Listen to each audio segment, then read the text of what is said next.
Greetings. In this video I shall show you another figure I've made out of paper. As you're probably aware, I liked watching the Jujutsu Kaisen anime, and I've read some of the manga as well. I'm quite engaged to say the least. One of my favorite characters in the anime is Hanami, the cursed spirit. I find it funny that he talks backwards. Hanami also means cherry blossom in Japanese, or something like that. Fitting, since this character has got quite a liking for nature and uses it in combat. Speaking of fighting, I like the fact Hanami is quite a tanky individual. He was able to fight off several characters, while they also dealt pretty heavy blows to him. I was pretty sad when he died in the manga during the Shibuya incident. I guess the creator run out of ideas. Right, enough exposition. Let's begin. The figure is 30 centimeters tall, similarly to my JoJo figures. Articulation-wise, this figure is nice and movable. I'll skip though the usual parts, and tell you about the mid-body section. It has a joint that lets Hanami crouch forward and back, but also a joint that allows side-to-side motion. It is technically something I myself came up with for paper figures. I'm glad it works well. Other than that, everything else moves the same way. All the joints are nice and solid, and have no complication whatsoever. Let's take a closer look now. What really makes this figure great is the overall proportion and shape of everything, along with some nice detail. The worst part of the figure are the legs. They look a bit flat and unappealing. This was intentional, since Hanami wears very baggy trousers that resemble those of ninjas. However, if I were really picky about it, I'd say the head is overall too long. I have no idea why it turned out like that. It did, probably because of measuring. Another imperfection might be the length and size of the arms. The upper part of the arms is probably not long enough. The wrists are supposed to reach over and beyond the top of the trousers, for the arms to be the right length. You may notice that Hanami's skin color is bone white.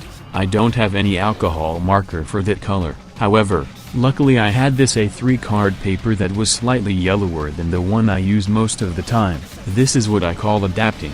Anyway, the head is brilliant in my opinion. I think I outdid myself with the shaping and detailing of everything. As a matter of fact, it really was fun making the head. As you can see, it consists of this samurai-like helmet section on the back and top, with a pronounced jaw section. At the front there is a mask piece that seems to cover the face and jaw, with only a creepy mouth of grinding teeth peeking through.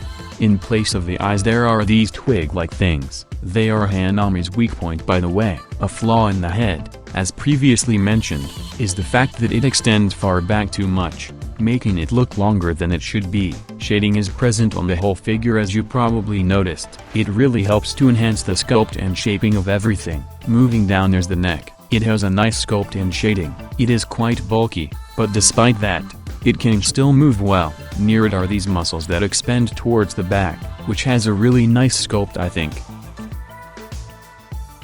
More detail and shading to be found on the right arm of Hanami. There is some nice and proportionate definition to it.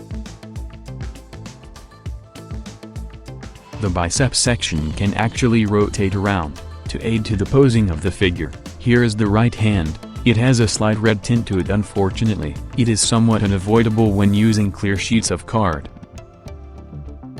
The chest and abdomen muscles have a somewhat basic shape, but still look nice and proportionate. You may notice there are two gaps between the abdomen and chest, but those are there to allow side-to-side articulation.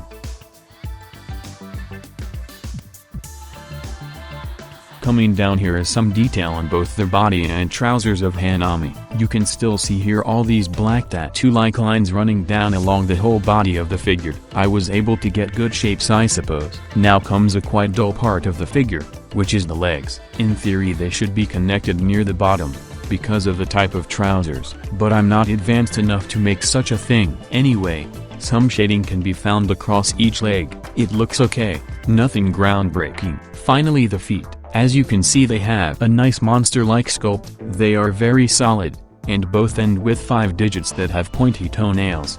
There is shading here too, even at the bottom. The feet really look good in general. I really like the shape they have. You may notice there is a large white protective cloth around the left arm of the figure. Well, Removing it is the first step to show you the special feature of the figure. The fabric on itself is quite detailed, and has a nice shape.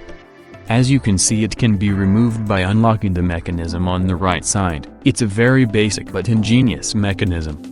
Here is the left arm of Hanami. The accessories for the figure include the lower half of the arm, which is inserted like so.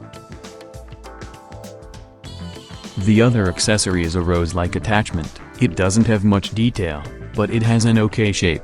A slight flaw is that it isn't shaped to be thin looking near the end of it. It can be plugged in through this well-hidden hole on the back. Now Hanami is in its special weapon mode, which is basically a massive blast of crushing energy released from the rose. The arm itself is supposed to have opposite colors to that of the right arm. It has a black main color with dark brown shading, and white stripes. It's good enough for me. The arm has the exact same articulation and proportions as those of the right arm. One weird thing is the round hole going through the left hand. I have no idea why that is a thing.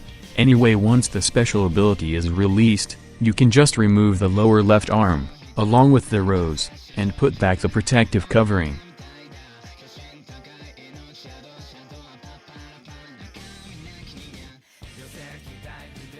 That is all for the details. I find it incredible how I successfully made a good-looking bulky body for a figure. Change is truly noticeable when looking back to other figures like Dio and the World.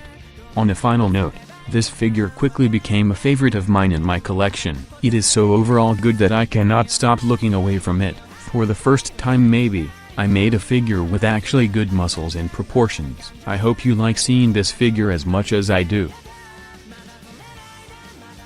Once again, I thank all my viewers for checking this video out.